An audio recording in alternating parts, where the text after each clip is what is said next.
The Working Artist Project is brought to you by Second Line Arts Collective. Learn how you can support at secondlinearts.org.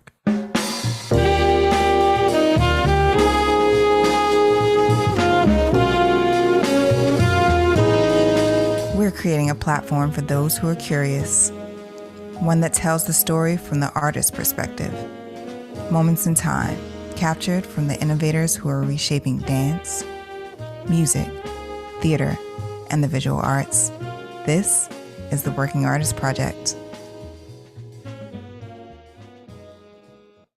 Good evening, ladies and gentlemen. Welcome back to the Working Artist Project. My name is Gregory Ajid. Tonight we have a special episode. Mr. Darian Douglas will not be joining us. Fortunately for him, he has some incredible things going on in his life. And he's currently on the road with the fantastic trumpeter and vocalist, Miss Bria Skonberg. And I believe they are traversing the great continent of Europe.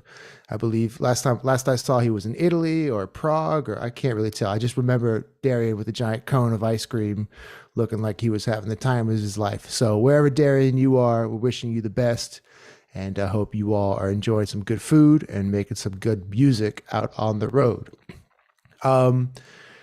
Yeah, what a crazy night. We've been going through all types of technical difficulties. We started the episode just a few minutes ago, and then my internet stopped working, and then we restarted the episode, and the power went off in my building. So this is our third attempt at this week's episode, and we have a very special guest, one of my great friends. We met about 10 years ago when he moved to New Orleans from, I believe, either from Boston or from his home state of New Mexico. And this gentleman is a fantastic guitarist, an unbelievable composer. He's a master in the studio. He's also an entrepreneur. He founded the great record label from New Orleans called Bubble Bath Records, and also a band leader where he works under his own band, and they're called Juan Tigre. So without further ado, we're gonna get right to it now, because the way things are looking, anything can happen, and you know the only thing left to have happen is Godzilla walk through here and just tear my apartment apart. So without further ado, let's give it up for the fantastic John Maestas. Hey, thank you for that introduction, man. My goodness, so many superlatives. Second time is always a charm. Third time, let's go. This is the third time. Oh my gosh, man! I'm just so I was like literally just sitting here and saying on our first take, like, oh man, thank God, you know, we're always ready for anything to happen, and I'm just glad that we're actually here working. And just as that happened, all the lights turned off. I was like, just shit. goes to show you, man, you got to be humble around technology, you know. And always throw you curveballs and just all kinds of left field things. You never know. I would 100% agree with that. I think you have to be humble with technology, and also when I'm teaching, I feel like I always have to be humble too, because any moment that I start feeling cocky, I'm gonna have one of my 18-year-old students just put me in my place, you know. Oh my goodness. Which is actually a funny story. I remember years ago, I'm not going to mention any names, but we had this very talented saxophone player who had incredible perfect pitch. I mean, she was very attuned with that. And one of our instructors transcribed like a pretty complicated Joshua Redman melody. And they were listening to it in class, and they hadn't played it yet. And he had passed out the charts. And she was like, excuse me, there is a natural here, and I believe the note is flat. And I mean, it's like just a page full of 16th notes. And she picked out one note that was written wrong. and then that's how you get humbled. Oh yeah. It's like, listen, with your perfect pitch, if you would, now that you've discovered this one, you can correct all of my charts that I've done, because I know you're going to do a great job, and you just proved yourself to be extremely useful. So great job. Now you have a duty. We're going to put you to work now. John, how are you doing, man? We're just coming out of this Jazz Fest weekend, and today is May 9th, and we just had our first Jazz Fest in 2 years, And unfortunately, I was not in town for the last couple of weeks, so I completely missed it. But you had some cool gigs, and so I was wondering, man, what was it like being out at the fairgrounds again, and how were the gigs? Dude, well, first of all, I'm sorry that you weren't there. We missed you, bro. We missed you. It was definitely such a good time, just kind of nostalgic and energizing all over again. You know, I remember going to Jazz Fest when I moved to New Orleans. I guess I moved here 10 years ago, so I was there the next year in that spring. And that my first fest, I thought, wow, I just can't believe all of the incredible artists, um, the musicians, the visual artists, the food, just the hang, everybody from everywhere coming in and just celebrating music culture. That just blew my mind. And I had been doing it for 9 years. Or I shouldn't say 9 years, but really like 7 years since then. Then we had the lockdown and pandemic shut down for everything. So getting to do it again, what I thought was like a annual tradition, coming back into it was just so much more revitalizing. And it was great. I mean, I'd love getting to kind of like have that camaraderie with all these musicians, all these people that you would see every year coming from out of town or even here in New Orleans, and you just don't get to see every so often because we're all working a lot. Um, Man, I mean, there's nothing like that. I mean, the performances, the music is amazing, but so much of that whole festival is just like the brotherhood, the sisterhood of just seeing everybody and getting to say, "What's up? How you been? What you been doing?" And this time around, everybody's been doing a whole bunch of stuff, right? Like everyone's had a couple years to like marinate in their own little salsa. So it's great to catch up with everybody and see what they've been doing and what they've been getting into, what kind of movies they're watching, what kind of music they're listening to. It was great. You get to marinate in the salsa. I like that one. That's such a unique. This is a very unique festival. Again, like people have been out, I guess, recreating their lives over the last 2 years, being at home and just kind of dealing with the adversity of the pandemic. And so I'm sure it was like such a joyous occasion to be out there and again, like hear the music, eat the food, but what you're saying too, like sharing the camaraderie of the brotherhood, sisterhood of being musicians and running gig to gig and seeing the out of town cats who only come in town for Jazz Fest. Yeah, man, I'm glad you were able to make that experience and there's definitely a part in my heart that's like, oh man, I missed it this year. Shit. I know, I know. But you were off doing good things too, like Yeah, I'm not complaining. So, man, I think the important question is though, besides the finger sandwiches that they serve in the backstage area, what's your favorite food out there? I got introduced to a new one this year, which I hadn't really tried. I'd already and had always been like kind of going for the crawfish bread, but Max Moran told me about the crawfish strudel, What? which was No, infinitely better. really? Oh, it's flaky dough. It's like this like little phyllo concoction with the cheese and the crawfish tails in there. It was incredible. And then after that one, the yucca main. Yucca main is like one of my favorite ones to get. So I do like now this year I was like, all right, let me get a crawfish strudel, let me do a yucca main and a mango freeze. And I was set. That was my trifecta. And did that cost you? How much did that cost you? Like $60? Yeah, it was about 60, yeah. I feel like at this point now, it's like, I mean, the festival's, hands down the best festival in the world. I mean, having gone to different places, yeah, I always think in my head, like, man, New Orleans Jazz Fest is the best, but damn, it's expensive. If you're not playing, woo. That's the truth. Well, not everybody out front gets blessed with those little finger sandwiches. I wouldn't even say that everyone behind the scenes playing and working the festival gets blessed with the finger sandwiches either, because so many people are just like vultures, hunting them up and down, just taking them out. Man, people sneak backstage and just grab finger sandwiches from other bands and stuff like that. Man, do you have like a favorite Jazz Fest memory of like maybe a gig you've played or a gig you've seen, or is there any experience that resonates in your mind? One that was really awesome was Jazz Fest. I believe it was 2019. I'm pretty sure it was that one. Is Pedrito Martinez was playing in Ooh, yeah, that was the year the Cuba tribute. That was the one. That's it. That's right. Getting to see Pedrito Martinez and his group play was just transformative.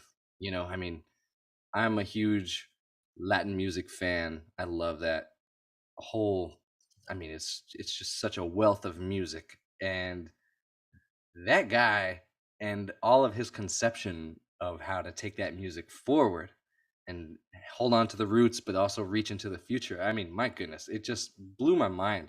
I've been following him online and everything and listening to the records, watching his YouTube videos, but to hear him live and to see him do what he does, that was just so far and away, like, I don't know, like what you want in a performance, you know, when you say like, oh, I'm gonna go to this concert tonight, it's gonna change my life, man. Like, that's totally how I felt. And it was like 100 degrees, 2 p.m. and it changed my life. Loved it. I think Darian and I actually, the first time I saw Pedrito play, it was in New York at this club kind of in the Times Square area. And yeah, they did like a Thursday, Friday, Saturday residency for a couple of years. And yeah, man, it's like exactly what you're saying. Like, that's one of those transformative gigs where, I mean, he's like an incredible percussionist, great vocalist, and then like the music is killing, and then everyone is dancing. Like, that's the best part. It's like such a vibe, man. Like, man, I do totally agree with that. And that was hip too that particular year, because I think he played every day at the festival. Yeah, yeah. They've been just like really, really digging into that music in all kinds of different compositions. It wasn't the same set every time, for sure. Man, that's killing. Was that by chance the same year that you performed with Nicholas Payton? It was, yeah. That was also a really great lasting memory for me, was getting to do Jazz Fest with Nicholas Payton and our friend Cliff Hines. Mono Neon was playing bass, and Robert Sput Seawright was playing drums. That was awesome. It was like a Jazz Fest for the books, you know. That is so sick. Well, we're just going to jump around now, but since we're talking about this particular gig, man, how did that gig come about? And like, what was it like getting an opportunity to perform with someone like Nicholas Payton on such a, you know, just a, I guess, I don't want to say, I guess it's a world stage at that point, you know, it is still New Orleans, but we have a world audience. Yeah, I mean, it's true. It is like a world audience, despite it being in New Orleans. There's so many people that are coming in from out of town, from everywhere. But that gig really kind of popped up randomly. I got a call one day, like, I guess it was like a few weeks prior, and Nicholas had asked me if I wanted to go into the studio with him to make a record. And I said, you sure you got the right number? You know what I mean? Like, you're asking me to do that? Cool. Like, and he was like, yeah, no, it's you, man. I was like, oh, okay, all right. So yeah, I'd love to do that. And when we got to the studio, he was like, listen, we're going to work on this record. And also I got the Jazz Fest date. So we'll do these recording session dates, and then right afterwards we'll go and play the festival. So I was like, you know, that was great. It was an incredible opportunity. I had a great time. I learned a lot, and it just kind of came from out of the blue, you know. I had jammed with Nicholas when we were both kind of hanging out at the Prime Example. That was a club that closed down during the lockdown, during pandemic, but one of my favorite clubs in the whole world, over by Gentilly, New Orleans, over in that area. And like, yeah, so we had played together, like jammed together, and then just talked, you know, just kind of like, hey, you got a record label. I'm starting I have a record label. How do you do it? You know, and like we just rap a little bit about some stuff, and that's about it. You know, that was like, we got to jam, we got to talk a little bit, and then I got this call months later in the future, and it was just kind of like, sweet, yeah, let's go. I'm totally stoked to do this. As I'm sure that you were well aware of who Nick was before meeting him and before getting a chance to play, and so I was wondering, like, was there something that surprised you about getting the opportunity to play with such an iconic musician that maybe you didn't expect, like looking at him as kind of like a fan and then getting the opportunity to work with him professionally? Was there something about his workflow or his musicianship that surprised you? Yeah, I mean, plenty, truly. I'll start off this and kind of preface that question in my answer with like saying that Nicholas Payton was one of the main reasons that I really decided to move to New Orleans. I didn't know him. I just loved his music. I had been transcribing his music for a few years at that point, when I thought maybe I'll like consider going to New Orleans. And then the opportunity arose when my best friend Claudio Toulouse decided he was going to do a semester exchange from the University of New Mexico over to New Orleans. And he asked me to accompany him on the trip, you know, like, hey, you want to go down south and come and help me move in? I said, yeah, let's go. Like, I've been thinking about it, and I didn't have a concrete reason to go. But yeah, Nicholas was a huge part of that, why I had been thinking about it and just kind of absorbing that music of his quintet, of all his kind of like various bands through that point. And that's like 2012. So, you know, I was really digging into the blue and sonic trance, and of course his earlier records with his quintet, like oh my gosh, I mean, there's so many. I'm blanking on a couple of these names right now, Nick but like at there's Night, like Peyton's Place. Oh, I can go on Peyton's Place, and thank on you. about those. Oh, those are my favorites. Nick at Night, of course. Like these were like so great, you know. And yeah, so when I got here, it was kind of like I found a lot of communal respect for his work and for him as a player and person, musician. And I made friends with other musicians because we were both in love with like these compositions, and like, oh man, this record is great. Like, oh yeah, now see, like, you know who you're getting in touch with if you guys share the same music, right? Like, you really start to get along. And anyways, that's my preface. And to say, like, when I got to actually work with him, what surprised me more than anything was like how much fun he has. You know, it's like he has fun with music. And that was really so enlightening, because I guess like his music is so serious in the sense of like a high level. Not to say that it's like extremely cerebral or too much intense or something like that, but just like it's such a high level that you think maybe this guy is like really, really serious. And when we were in the studio and stuff, it was kind of like, yo, let's just like feel this out and have a good time. Play what you hear, have free reign to like let your emotions fly and let you express yourself, you know. This is about having fun. And I thought, I'm sure he had a tremendous amount of trust in you too, that you were going to make the right decision to have fun, you know. I'm a fun-loving guy. Like, I just like to have fun in general. So I was very relieved to like have that energy in the studio and on stage too, you know, just like, hey man, like, just make music. I'm not expecting you to say or do any particular thing. I just like enjoy your company, enjoy what you have to say when you get a chance to say it. So that was really the most enlightening thing. Truly, it was just kind of like, and then the next thing I'll say about it was like improvising with space, when to use space.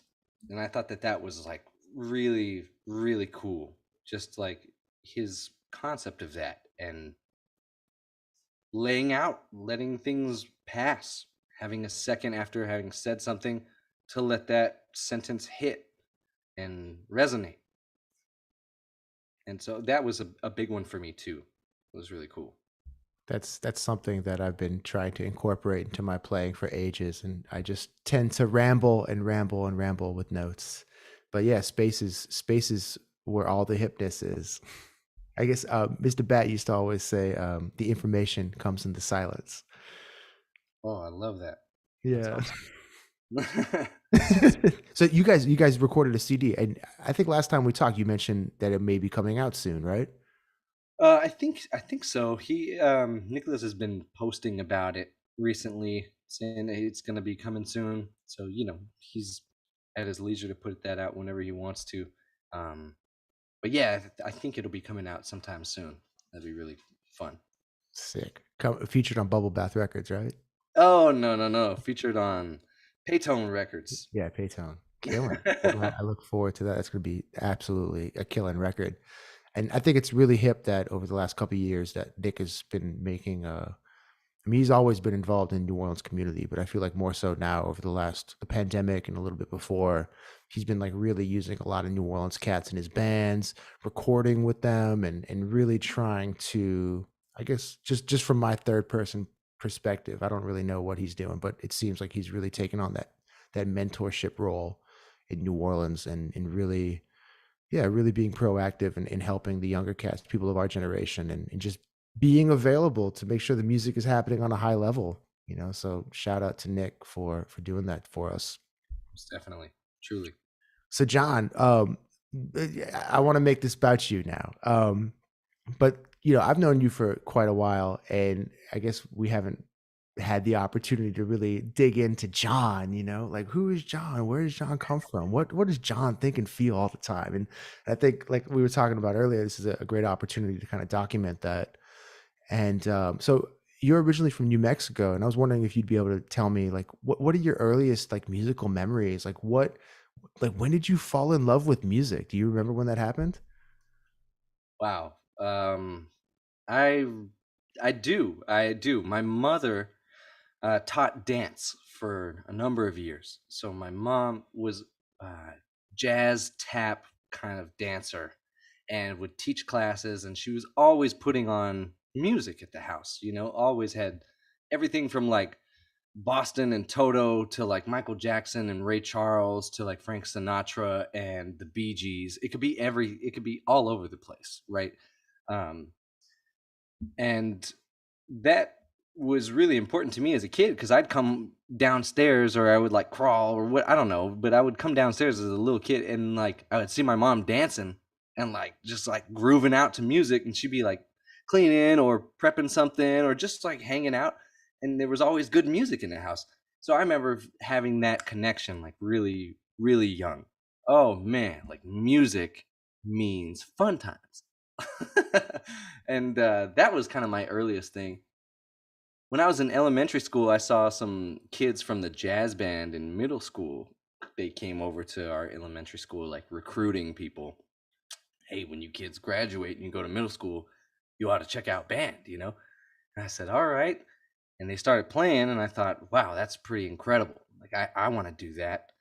And so when I got into sixth grade, I started playing French horn and trumpet.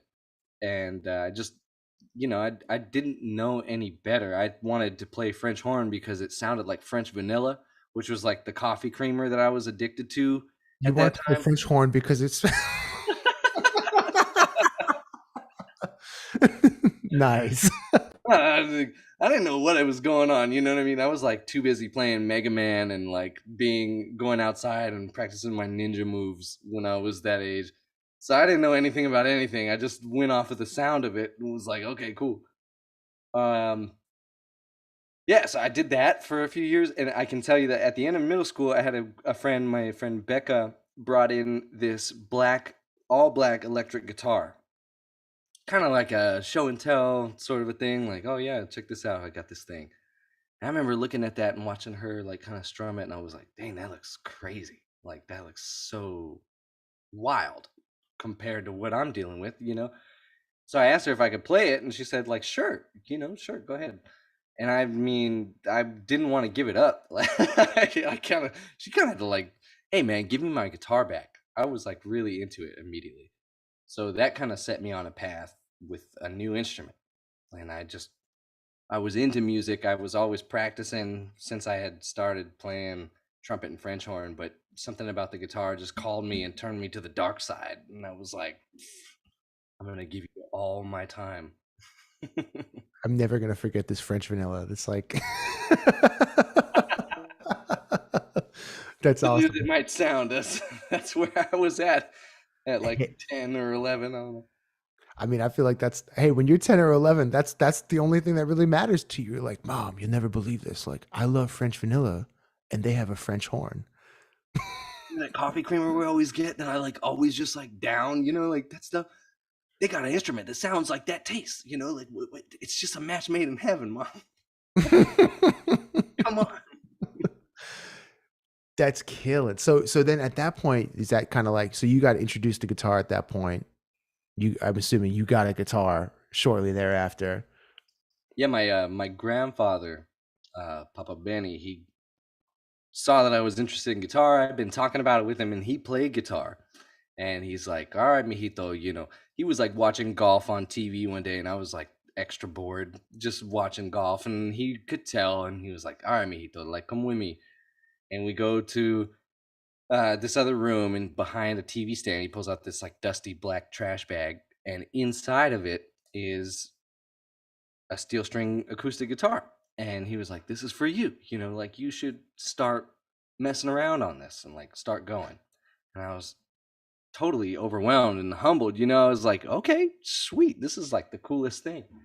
And that was really great because, you know, that gift really set me on a journey, set me on a path. And my grandfather, he actually passed away not long after that. He passed away probably like 6 or 7 months right after he gave me that guitar. But when he gave it to me, I could not stop playing it. Like, I knew from borrowing my friend Becca's guitar the day she brought it to school that I was already like, this is crazy, this is cool, I really want to mess around. But when my grandpa gave me that, I mean, it was, all bets were off. I was, every day after school, every day before school, I just wanted to mess around and learn stuff and just pick out riffs. I didn't really know what I was doing, but it just connected. Do you feel like right off the bat, you have like a natural inclination to just like hear something and be able to figure it out really quickly? I wouldn't say really quickly, but I feel like I have something in there that connects some musical dots. Yeah. That's good. I don't think and then so from that point, I remember you also like partook in like a wonderful, like, was it like your high school had like a guitar program over there where it was like just guitars? Oh yeah. Like, what a crazy coincidence. We had this amazing program, and it was really all started with this man named David Ostrovitz. We all called him Mr. O. He's like a mentor, father figure to me, you know what I mean? And like, Mr. O started that guitar program at Manzano High School in Albuquerque, New Mexico, at a time when people said, like, what are you going to do? Like, you're going to teach guitar? Like, what are you going to teach next? Kazoo? You know, and it was kind of seen like that. And people were really putting it down. Wow. And if it was going to be guitar, it had to be classical guitar, which is great. You know, classical guitar is wonderful, but there's also so much other music that goes with guitar that isn't classical. And Mr. O was like a huge Led Zeppelin fan and loved folk music and country and blues. You know, he was into all these kind of things.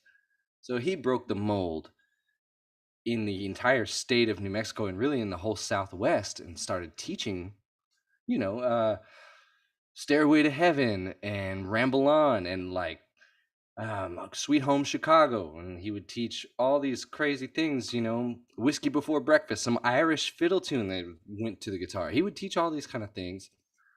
And by the time I got to school, freshman year, that was 2004 for me. There was 400 kids in the program every day, 7 periods a day.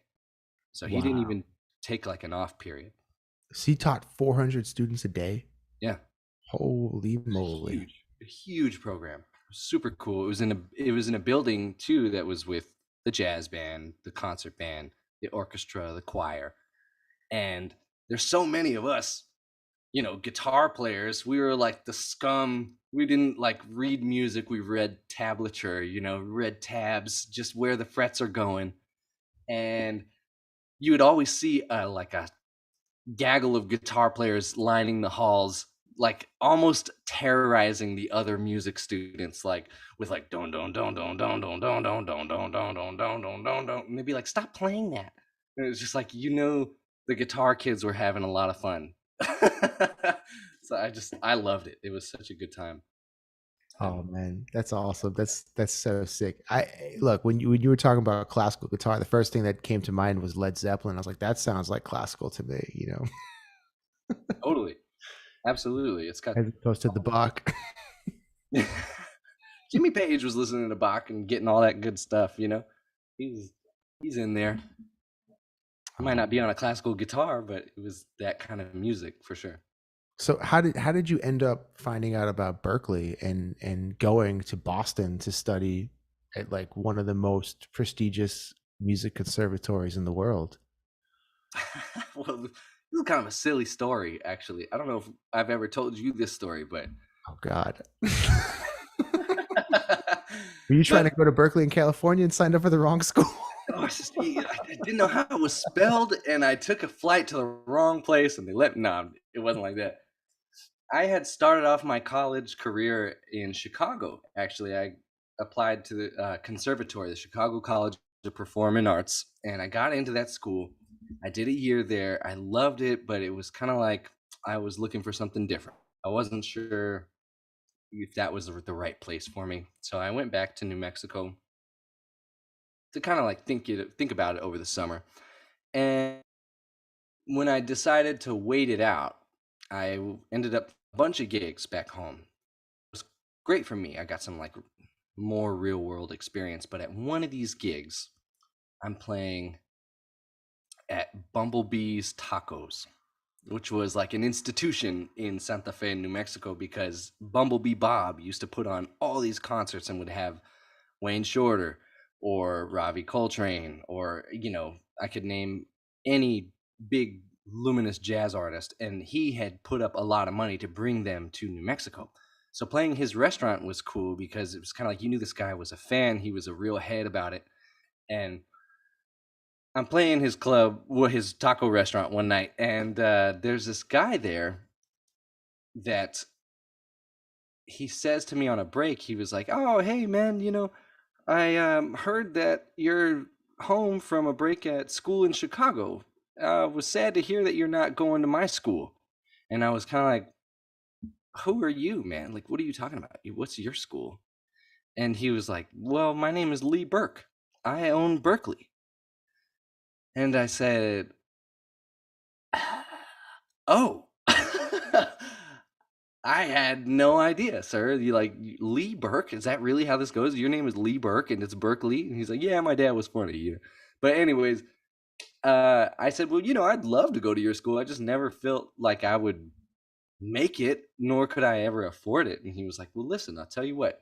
If you want to go, I'll set you up with an audition. And then whatever happens, happens. I can't promise you anything. But I'll make it happen if you want to go." So I just took him up on it. I said, like, "Yeah, man, let's go. Let's set it up. I'll definitely do an audition. Let's see what can happen." I went and auditioned and got in and got some scholarship money and made it happen. And that's how that turned out to be. You know, it was just kind of like complete serendipity from the jump. Yeah, that's crazy that you were like offered an audition from Mr. Is it Mr. Lee? Yeah. Mr. Lee, yeah. Mr. Burke. Mr. Burke. Lee Burke, Berkeley. Yeah, Mr. Berkeley. We'll just call him Mr. Berkeley. That's freaking crazy. So did he live in New Mexico or was he just like passing through? No. He lives in Santa Fe. Him and his wife. And Wow. Wow, that is so serendipitous, man. Wild. I would never have put that on my bingo card. You know what I'm saying? Like never, ever. That's crazy. Man, that's, you know, I think like one of my, whenever I hear the name Berkeley, I have like this personal story with it. And, you know, as a high school student, like I just going to NOCA, like all the cats at NOCA were going to Berkeley. And, you know, if you were killing, you went to Berkeley. And so I just had this like thing in my head forever that I want to go to Berkeley. And if I don't go to Berkeley, I'm not killing. And anyways, long story short, I didn't go to Berkeley. So, but man, without getting too deep into like your experience at Berkeley, you know, something that Darian and I are always arguing about or kind of just, you know, having deep conversations, trying to get to the bottom of it is just like the value of school and the importance of, you know, getting a conservatory education and things like that. And so I know you have an interesting experience at Berkeley, and just kind of based on, you know, your experiences there, like what is your take on going to a school like that? And like, yeah, how do you feel about college and specifically maybe like conservatories? Like, do you feel like it is essential for an aspiring musician to go to a place like that? Well, this is such a personal question, such a loaded question, because the immediate follow-up to this question that I have is like, what do you want to do? So for any student out there listening, watching, or thinking about conservatory or studying music outside of school, getting a degree in something that is not music, but then continuing your studies in music education or however it might work out for you. The question is ultimately, what do you see yourself doing? Or what does your like mind's vision kind of project into the future of where you would like to be in your wildest dreams? Where really is that? And it's a hard question to answer. You don't have to have the answer, but wherever you go and start developing this vision will ultimately help you to decide how you want to take the next step. So with that in mind, I think that what I can say is, if you are a classical musician, if you're learning classical pedagogy, that is something that has been, that's my pug, that's Ramona saying, hey man, quit talking. No, mira. Who are you talking to, John? Who are you talking to, man? Right here. If you are a classical musician, studying classical pedagogy is something that has been so deeply, I guess, like refined in a university setting. So it would be very wise to go to a university for music studies if you're interested in like pursuing a classical musical education. Absolutely. However, if your vision is more of like in a jazz or pop or rock or something more of like popular music genres, including like hip hop or funk or production EDM, like some of these things, there is more of a social nature to the discourse about how to make that music, how to live with that music. It's not necessarily so pedagogical, like not in the same way, I would say. So there's that social aspect of it. And I'm going to try and like kind of consolidate my thoughts here and sort of sum it up, which is essentially like, for me, the most important aspect of music school was, number one, my community, like the community of people around me, the students. Who am I hanging out with? Who am I making music with or talking about music with? And that's paramount, because those people, your peers, are going to end up becoming your colleagues. You're going to work together. You're going to like jam and write together, perform together. And if you feel like you already have a really, really strong community of people who you vibe with, then like maybe stay with that. Maybe leaving to go to school isn't the thing. Or if you go to a school and you find like you're not vibing with anybody, like there's really no one in that school that is like sharing artistic vision in a similar way that you are, like that might be an indication that you look for another scene or maybe look at a different school. I need to let the pug out. She's yelling at me real quick. Mary Evelyn says, show us Ramona. She's watching with us on YouTube. Okay. While John is grabbing Ramona, I think that was a very eloquent answer. Oh my God, it's Ramona. Oh my. But yeah, I think that's like such an eloquent. Hey, Ramona. Let me let her out. This is a working art. Yeah, go ahead. This is a working artist first, where we have a canine featured on the program. But to just finish up, to wrap up that thought, man, I feel like that's such a valid point that's not talked about in school. Is again the community aspect that you were referencing. It's like, man, like literally where you go to school, those 4 years in a city at an institution, like you are starting to build a rapport with your peers. You're starting to build a rapport with the faculty.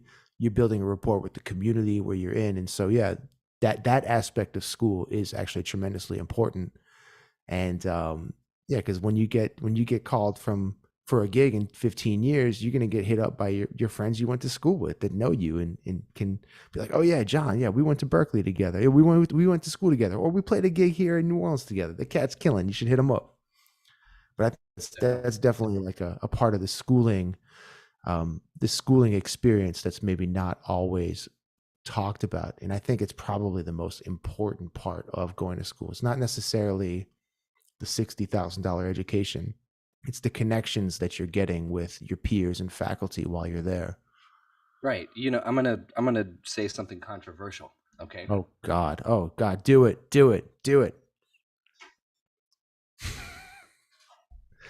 I'm afraid. What are you pulling out? If you want to get a fantastic music education, oh, nice. You really only need a couple of books. One of them is this, The Harmonic Experience.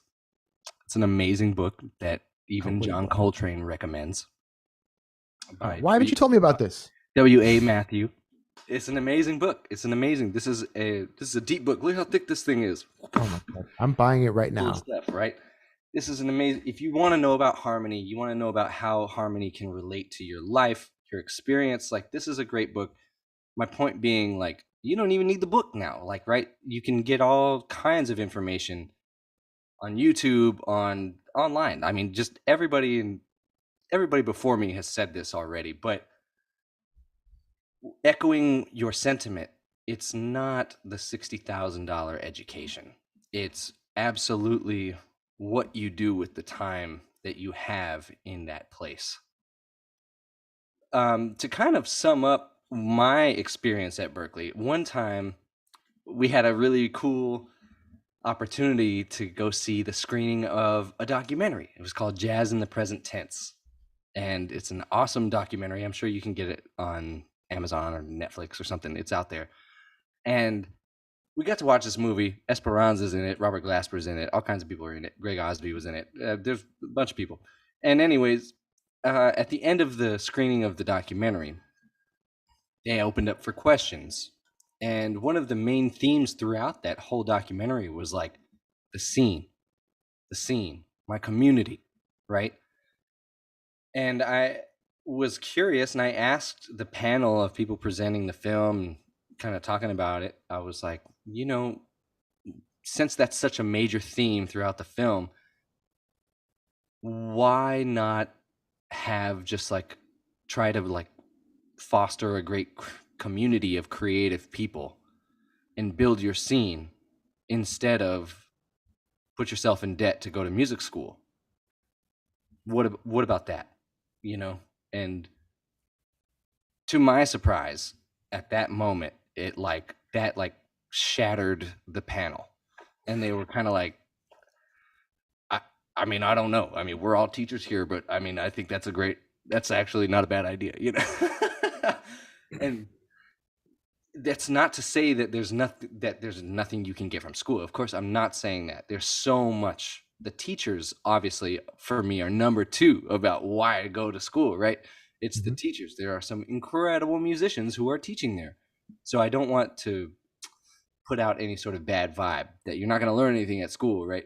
That's not what I'm saying. But from this particular experience, I was taken aback by the teacher's reaction to my question. And that was kind of like, yeah, I mean, if you have a good community of creative people that you're loving working with and you guys are growing together, you're building something together, like that is ultimately a more direct path to your personal musical expression than necessarily like leaving that community and going to study music in a conservatory. So, I mean, there's pros and cons to each side. I'm not trying to tell you to skip school to any kid who is like thinking about going.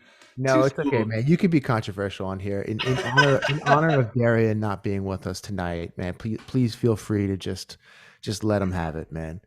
I will say this though, man. There's a part of me that, look, I'm not trying to be controversial like you. Like I consider myself to be someone who likes to just think about things and throw out ideas for the sake of it. But man, I think a big part of it too is that I 100% agree with that. You don't actually need school for any of those experiences. School is just replicating what happens in reality. You know, like John Coltrane didn't go to Juilliard. You know, he did exactly what you're talking about. He bought a book, he read it, he listened to records, he hung with a community of people who were helping him.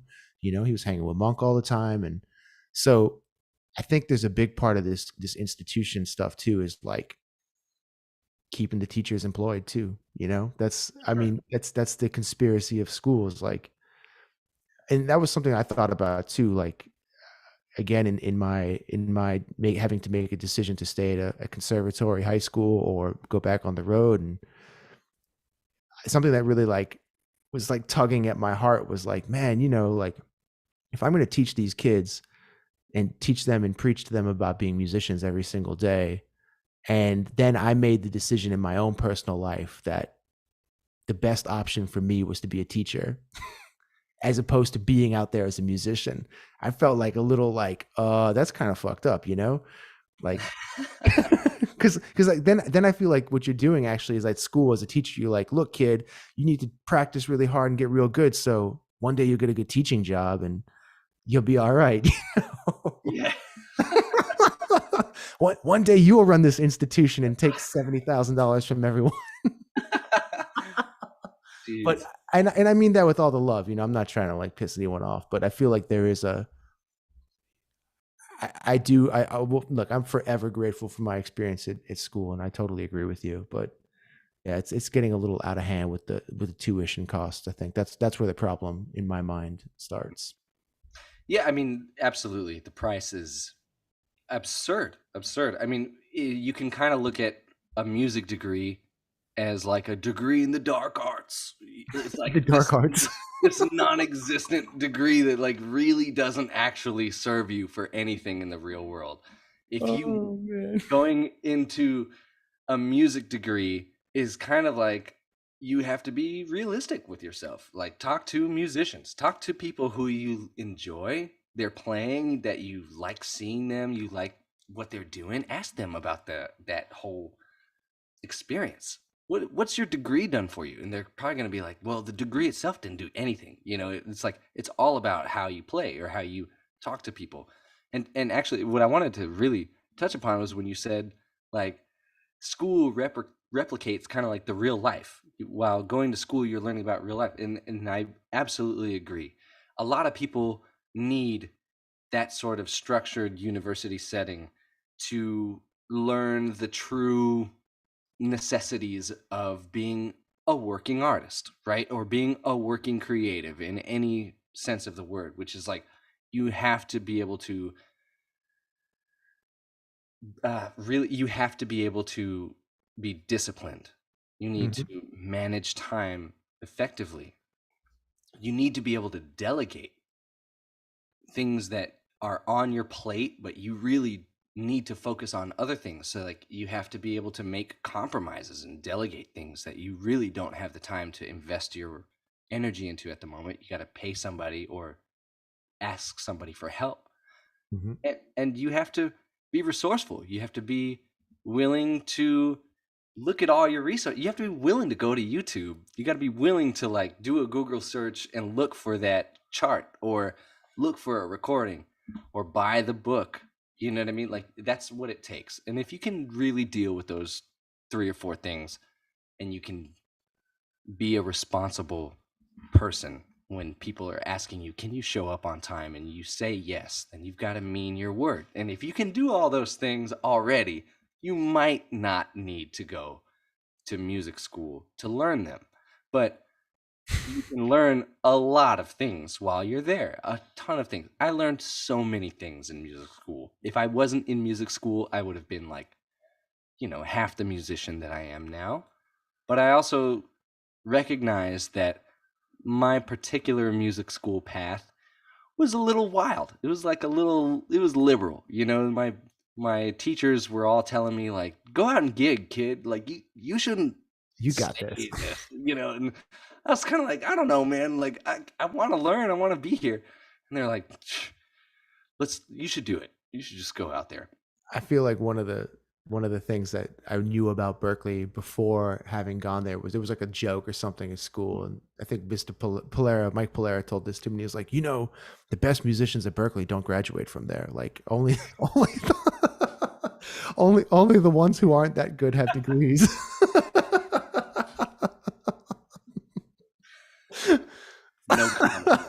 No comment. There you go.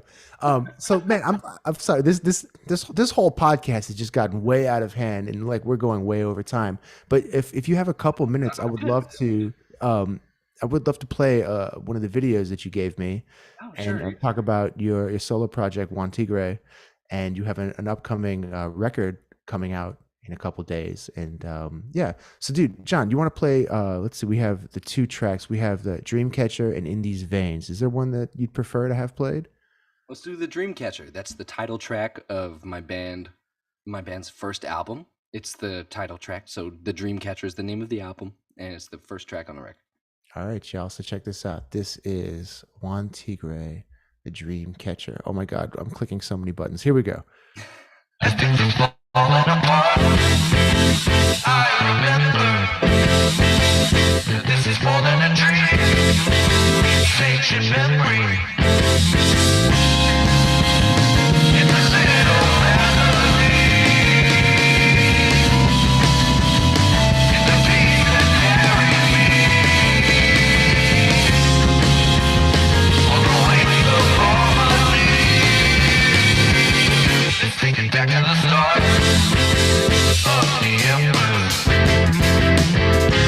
I've had the seed in my hand since I can remember.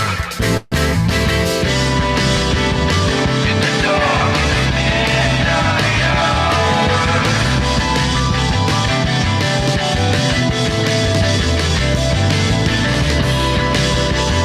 when the world is falling apart.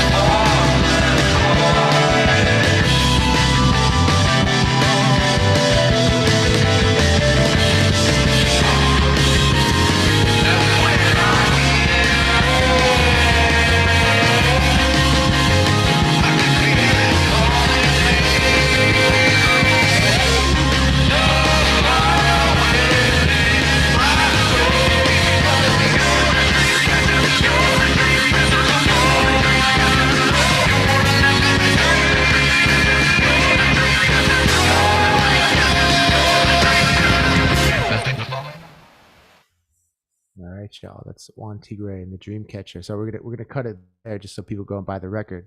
And it's also extremely awkward on my end because I know the audio is playing, but I can't hear it in my monitor. So, I'm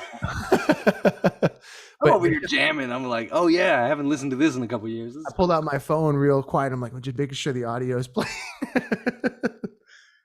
Man, so tell me, how did the name come about?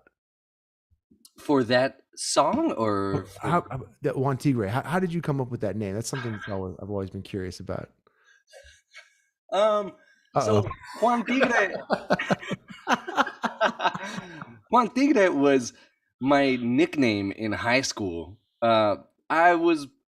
Man, you're learning a lot about me today, Greg. But when I was in high school, I was one of the founding members of the bowling team. No way! Come on, nice. I used to go bowling with my mom and my brother and my sister and all them and like all these family friends. We used to go bowling all the time when I was a kid.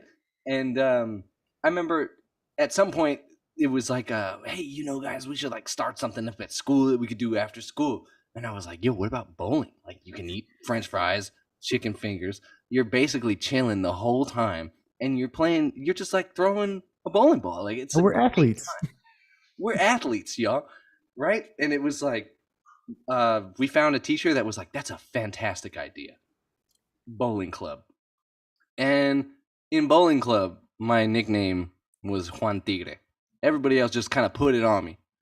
And so when I was looking for a band, I'll just keep it.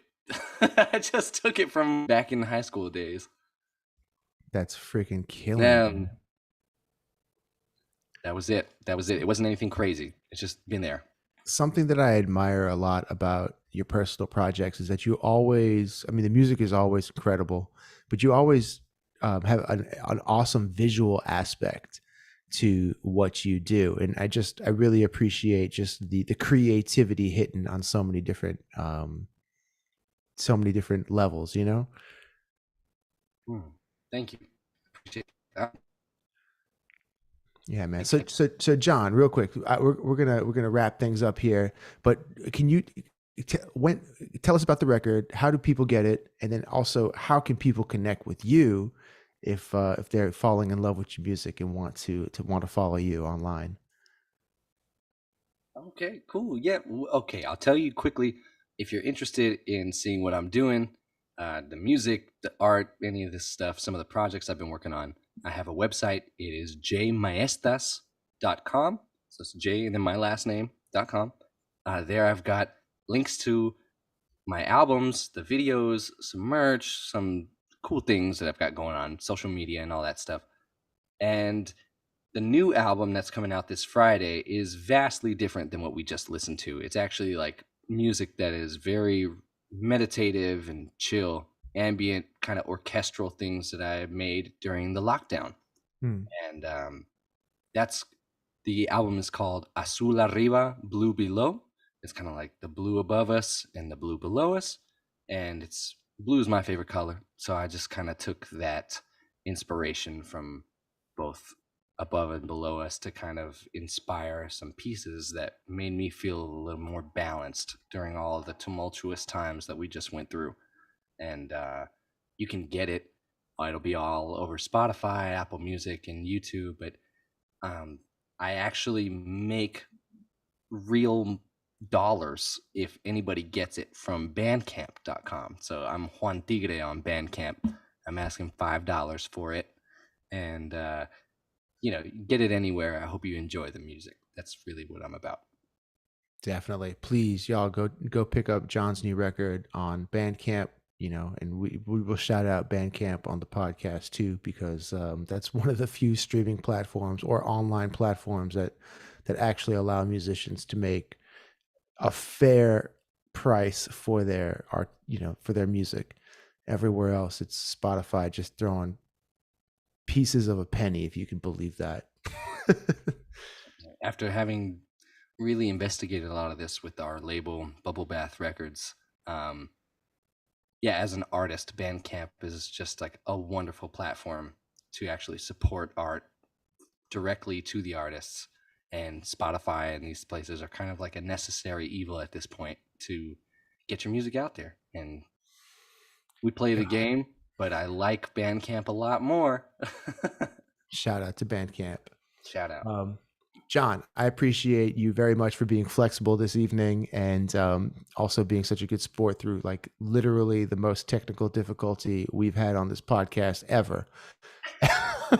you lived through an internet disconnection and then a power outage, and now we did it, man. We did it. We did it. Listen, I am no stranger to technical difficulties. They happen to me all the time, so I am very forgiving. Thank you for having me, truly. It's been a real pleasure. Killing. Well, ladies and gentlemen, thank you all so much for listening tonight, and we'll be back next week for another episode. And be sure to check out John Maestas on all his social media. And John, have a great night, and we'll catch you soon. Thank you, Greg. You too, man. Have a great night. Thank you to everybody listening, and thank you for what you're doing with the Working Artist Project. Man, thank you, man. Peace.